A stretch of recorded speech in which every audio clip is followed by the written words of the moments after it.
कालू नाम का एक भालू गांव के बाहर वाले जंगल में रहता था। वह देखने में जितना कलूटा था, मन से उतना ही अधिक काला था। ऊपर से मीठी मीठी बातें करता था और मौका मिलते ही उन्हें चट कर देता। छोटे जानवर तो प्राय चिकनी चुपड़ी बातों में जाल में फंस ही जाते थे। उसी जंगल में मोटू और छोटू नाम के दो खरगोश भी रहते थे। देखने में बड़े छोटे, लेकिन अकल में उतने ही बुद्धिमान। उन दोनों में दोस्ती खूब थी। दिन भर दोनों मिलकर उछल कूद मचाते और खेलते रहते। बातों ही बातों में कालू का जिक्र आ गया। सच, मोटू इस कालू के बच्चे तो छोटे जानवरों का जीना हराम कर दिया है। रोज ही किसी न किसी को अपने जाल में फंसा ही लेता है। छोटू की बात सुनकर मोटू बोलने लगा, पर मेरी समझ में नहीं आता कि उससे जानते हुए भी हम उसकी बातों में क्यों आ जाते हैं। तुम्हारी बात तो ठीक है मोटू, पर अपने साथियों के बचाव के लिए हम कुछ न कुछ करना चाहिए। लेकिन छोटू, हम भी क्या कर सकते हैं? हमें उस भालू को ऐसे सबक सिखाना चाहिए कि वह जीवन भर याद करे। छोटू की बात पर मोटू को सोचते हुए बोला, तुम कहते हो तो जरूर कुछ ना कुछ करेंगे। इसके बाद दोनों मित्र छलांगे लगाते हुए चले गए।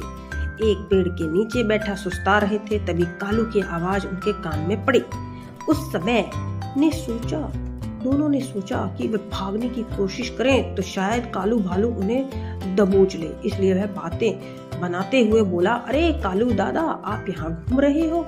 वहाँ गुफा में विचित्र जीव देखने नहीं गए?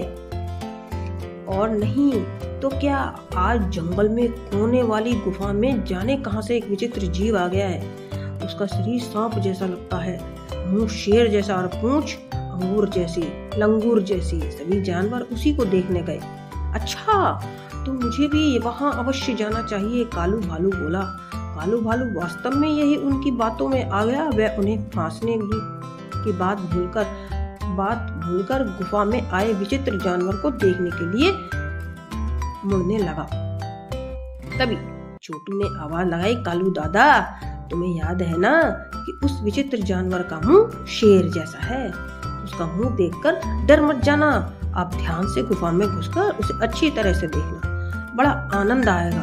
आपको छोटू की बात सुनकर कालू अकड़ते हुए बोला, शेर का मुंह तो क्या, वह असली शेर भी हुआ तो मैं डरने वाला नहीं हूँ। इतना कहकर कालू भालू विचित्र जानवर को देखने की उत्सुकता में गुफा की ओर चल पड़ा। उसी समय मोटू और छोटू खरगोश भी दौड़ते हुए दूसरे रास्ते से गुफा में पहुंचकर छिप गए। थोड़ी देर बाद कालू भालू गुफा के पास आया और इधर झांककर गुफा के अंदर जाने लगा।